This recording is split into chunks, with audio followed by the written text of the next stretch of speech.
Bonjour et bienvenue à tous dans le magazine de l'économie. Au sommaire de cette édition, une coopération renforcée entre Caracas et Pékin. Les dirigeants des deux pays ont conclu des accords sur plus de 20 milliards de dollars d'investissement. Une véritable bouffée d'air frais pour le Venezuela, extrêmement fragilisé par la chute des cours du pétrole.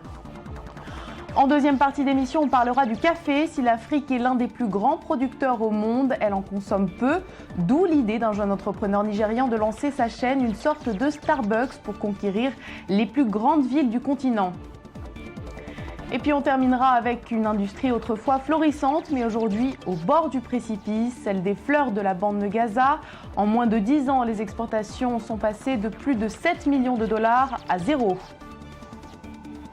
Voilà pour les titres, mais avant de les développer, je vous propose de revenir sur l'attentat contre Charlie Hebdo de ce mercredi. Une attaque qui a fait 12 morts et parmi les victimes, il y avait Bernard Maris, journaliste mais aussi économiste. Nous sommes en ligne avec Guillaume Duval, rédacteur en chef du mensuel Alternative économique. Bonjour. Bonjour. Alors, est-ce que vous connaissiez Bernard Maris et quel genre d'économiste était-il ? Donc Bernard Maris, oui, on le connaissait bien. Il avait travaillé pour nous, avait écrit des articles dans Alternatives économiques très régulièrement, très souvent dans le passé.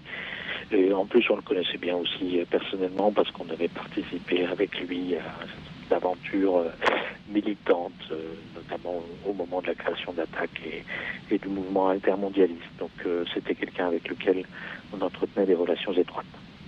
Alors, quel type d'économiste était? C'était un vrai économiste, je dirais, universitaire, sérieux, etc. Mais en même temps, c'était quelqu'un qui avait une culture beaucoup plus large.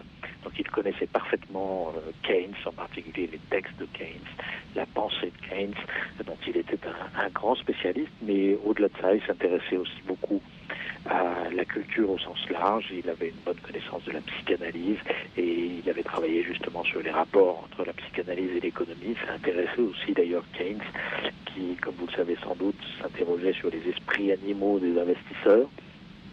Mais il s'intéressait aussi beaucoup à la littérature, en particulier son beau-père, donc le père de sa femme qui est décédée il y a 2 ans, c'était Maurice Genevoix, donc un grand auteur français, et il s'intéressait à tous ces domaines-là. Donc c'était quelqu'un qui nourrissait sa pensée économique, qui était réelle, sérieuse, reconnue par les économistes officiels comme telle, d'une culture très large et qui enrichissait beaucoup le point de vue par rapport à des économistes, je dirais. Merci beaucoup, Monsieur Duval, pour ce témoignage. Et notez également que Charlie Hebdo sortira mercredi et sera tiré à 1 million d'exemplaires.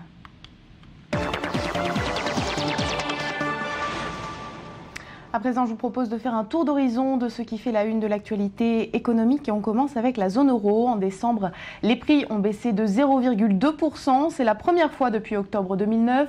Un taux d'inflation négatif en partie lié à la chute des prix de l'énergie. Le problème, c'est que si cette situation persiste, eh bien, la zone euro entrera dans une période de déflation, un phénomène dont il est difficile de sortir et qui empêche l'économie de redémarrer. Résultat, l'éventualité d'un assouplissement quantitatif se précise. Écoutez. Quelque chose doit être fait. Je pense que pour relancer l'économie, il faut élargir le bilan de la Banque centrale européenne. Et la manière la plus facile de le faire, c'est via le rachat d'obligations souveraines. Ce ne serait pas un drame si la France devenait la 6e puissance économique mondiale. C'est ce qu'a déclaré le ministre de l'économie lors de sa visite au Salon international de la high-tech à Las Vegas. En début de semaine, le quotidien Le Figaro affirmait qu'en 2014, le PIB du Royaume-Uni avait effectivement dépassé celui de l'Hexagone. Écoutez. Vous savez, on était la 6e économie mondiale, je crois, avant 2008. Je n'avais pas le sentiment que tout allait mal en 2005, 2006, 2007. Donc si c'était le cas, ce n'est pas non plus une transformation profonde ou un drame. C'est en tout cas, de toute façon, au cœur de notre motivation d'améliorer la croissance française, la création d'emplois et le dynamisme de celle-ci. Elle a ouvert ses portes ce jeudi à Pékin à la réunion de la CELAC, la communauté des États latino-américains et des Caraïbes. Sur place, le président chinois Xi Jinping a promis d'investir 250 milliards de dollars en Amérique latine sur les 10 prochaines années. Et il espère dans le même temps renforcer ses échanges avec cette région qui lui fournit beaucoup de matières premières mais aussi de l'énergie. 55 millions de livres, environ 70 millions d'euros. C'est le montant que le groupe pétrolier Royal Dutch Shell a accepté de verser à quelques 15 600 pêcheurs du Nigeria. Une somme destinée à compenser les dommages causés par 2 importantes fuites de pétrole en 2008. Selon les estimations, c'est l'équivalent de 600 000 barils qui se seraient déversés dans la nature, une quantité que Shell avait tenté de minimiser dans les premiers temps.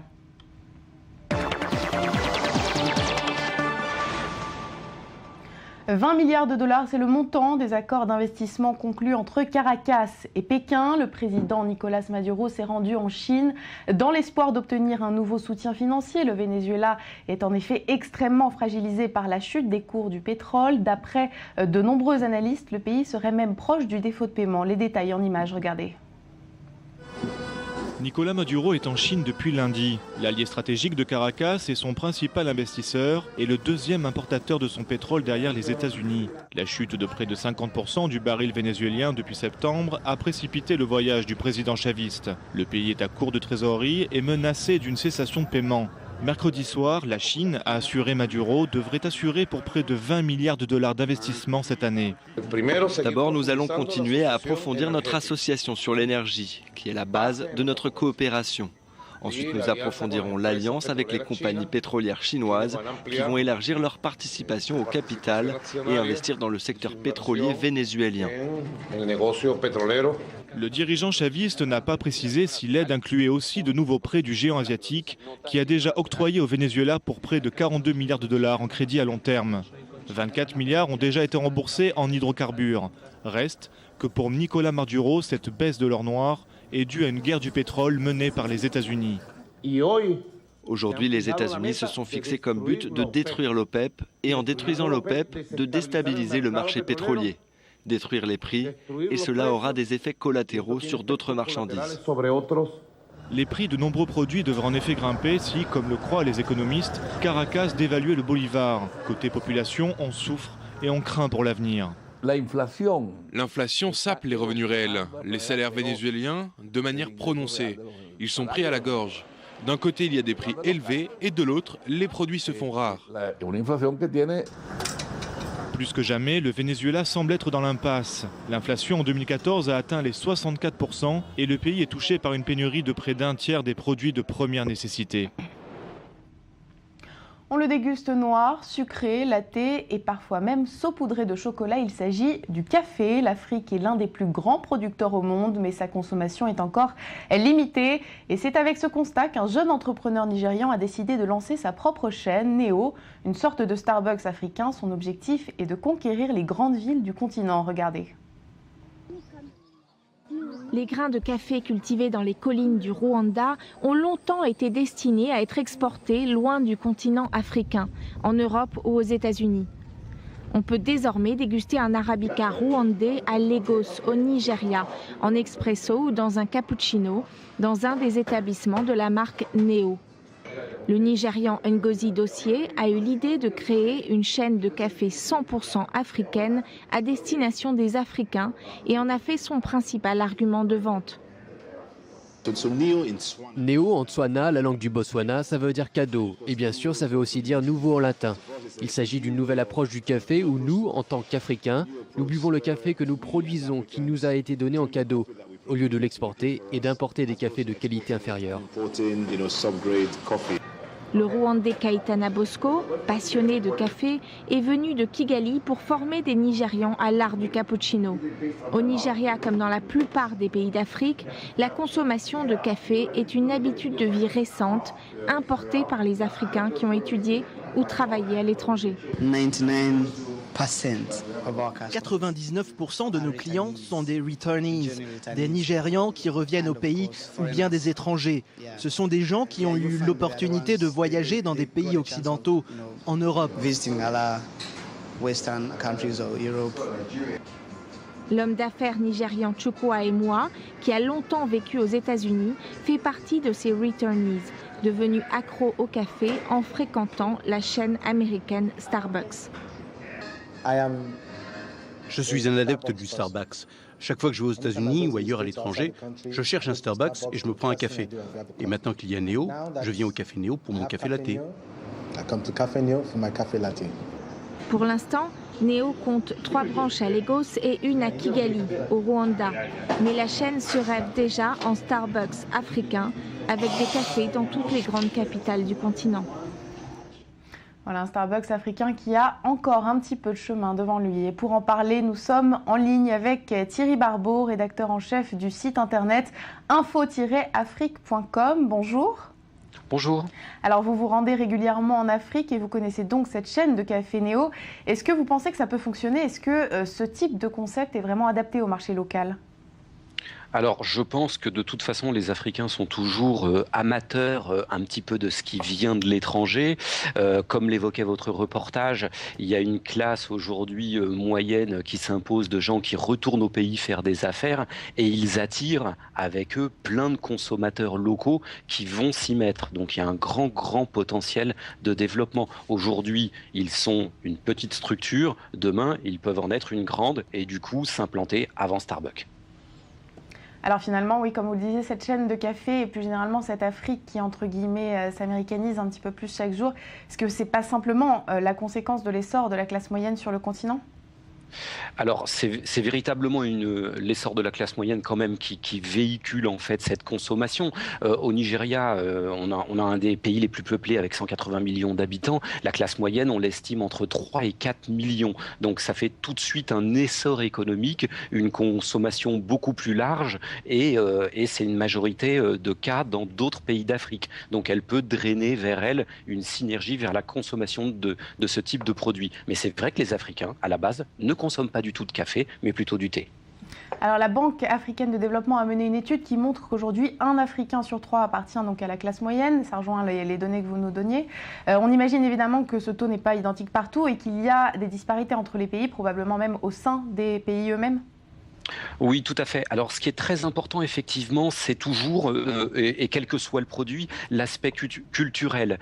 Il faut savoir que, par exemple, Apple, qui vend beaucoup de nouvelles technologies partout dans le monde, n'est pas du tout implanté en Afrique. Au niveau des habitudes culturelles, on a de grosses disparités. Alors, on va avoir des pays, par exemple, comme le Cameroun, comme l'Afrique du Sud, où il y a des grands clivages dans la classe moyenne, entre la classe moyenne et la classe populaire, qui n'a pas du tout les mêmes types de consommation et qui reste un petit peu clivée d'une classe à l'autre, un peu comme les castes en Inde. Et puis on va voir des pays où les gens se mêlent beaucoup plus, comme l'Angola, le Gabon, par exemple la Côte d'Ivoire en pays francophone, et puis une grande partie du Maghreb, où là il y a une possibilité de développement bien différent. Mais c'est vrai qu'il y a encore un grand chemin à faire. Et en 2 mots, est-ce que cette classe moyenne qui est de plus en plus nombreuse, elle est accompagnée de façon générale par les gouvernements notamment ? Alors, il y a effectivement une attirance vers cette classe moyenne parce que ça représente un potentiel de chiffre d'affaires et de développement du pays qui est colossal. Donc, qu'est-ce que font les États et qu'est-ce que font les gouvernements? Ils tentent de développer la façon de créer des entreprises, d'accéder aux infrastructures, d'avoir la possibilité de se connecter à Internet. Et ça va un petit peu dans le sens peut-être de cette chaîne de café qui pourrait faire des cybercafés en apportant un service un petit peu de luxe haut de gamme et du café. Merci beaucoup Thierry Barbeau pour toutes ces explications. Merci. À présent, direction la bande de Gaza. Avant 2007, 50 millions de fleurs étaient produites dans l'enclave palestinienne pour être vendues à l'étranger. Aujourd'hui, ces exportations sont tombées à 0. Alors, qui sont les responsables de cette situation? Élément de réponse avec Anthony Lesme. Cultiver des fleurs à Gaza, une image en disparition. Le gouvernement hollandais supportait depuis 2010 cette économie, mais cette année, faute de résultats, les fonds de soutien ont été stoppés. Les exportations sont nulles aujourd'hui, pourtant, elles atteignaient en 2007, avant la prise du pouvoir par le Hamas, 7 millions de dollars. Exporter des fleurs n'est plus rentable pour le fermier palestinien parce que cultiver un dounoum de fleurs, un quart d'hectare environ, coûte 10 000 $. Dans le passé, le gouvernement néerlandais finançait à hauteur de 60%, soit 5 000 $ par dounoum, mais l'année dernière, les dons montaient seulement à 700 $, et ce seulement pour chaque agriculteur. La famille Yazi dépendait de ces récoltes. Aujourd'hui, elle se trouve en grande difficulté. Mes pertes s'élèvent à plus de 60 000 $. Ma terre a disparu, tous mes biens ont disparu, j'ai tout vendu, j'ai été forcé de vendre tout. J'ai reçu aujourd'hui une ordonnance du tribunal, une ordonnance d'emprisonnement. Ma maison sera confisquée. Les fermiers palestiniens mettent en cause le blocus israélien comme la cause de leurs problèmes. Reste que la destruction des tunnels de contrebande par l'Égypte ont aussi asséché l'économie gazaoui. Les coupures d'électricité et la cherté du mazout rendent difficile toute exploitation. Une responsabilité partagée donc entre l'Égypte, Israël et le Hamas lui-même. Aujourd'hui, plus de 38% de la population gazaoui est au chômage. Un désespoir illustré la semaine dernière par la mort d'un jeune Palestinien qui venait d'escalader le poste frontière de Rafah. Âgé de 17 ans seulement, le jeune homme a été abattu par l'armée égyptienne. Voilà, c'est la fin de ce magazine. Prochain rendez-vous lundi à la même heure. En attendant, l'information continue sur i24 News.